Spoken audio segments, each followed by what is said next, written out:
হ্যাঁ স্বপ্ন, এই তো বাজার নিয়ে এসছি। আটা আর হলো চিনি লাগবে। চিনি এত এত সুঘ্রাণ বাড়ছে কিসের? বিরিয়ানি রান্না করলাম একটু। বিরিয়ানি রাত্রেবেলা?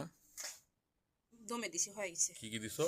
ডিম আর মুরগি দিয়ে না? তিনজনের 3টা ডিম আর 3 পিস মানে মুরগি দিয়ে দিছি। করতে চাইলাম না, তোমাকে বললাম যে করবো না, তুমি বললাম না। ও বাবু কেন জানি খুব খাইতে চাচ্ছিল।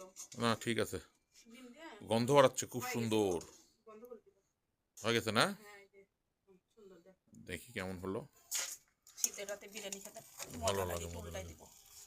সুন্দর হয়েছে, কিন্তু গন্ধ খুব সুন্দর হয়েছে। এই যে। গন্ধ বললে ভুল হবে, সুঘ্রাণ গন্ধ। এগুলা আমি কাটি নাই, বুঝছো? এই যে কি? বড় করে দিছি, রোস্টের মতো করে একদম বড় করে কেটে নিছি, দেখো।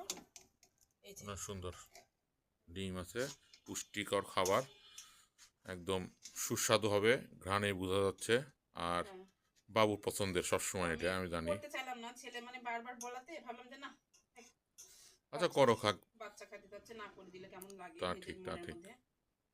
খাওয়াইতে বাচ্চার চাইলাম। উছিলায় সবারই খাওয়া হচ্ছে, এই হলো না ব্যাপার। সেটা ঠিক আছে, তিনজন মানুষ বলো। হ্যাঁ রুটি হ্যাঁ করা, দেখো রুটি আছে, হ্যাঁ, রুটি রুটি করছি তো আমি। দেখলাম আমি আসার রুটি পরে রুটি করে করো। নিয়ে আমি আবার রাত্রিবেলা এই ঝামেলা করলাম।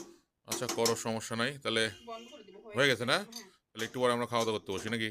খাবো, হ্যাঁ। তো বন্ধুরা, একটু শেয়ার করলাম আর কি। সবাই ভালো থেকো, আল্লাহ সুস্থ হাফেজ। থেকো, আমাদের সাথে থেকো, সবার সাথে থেকো। আল্লাহ হাফেজ।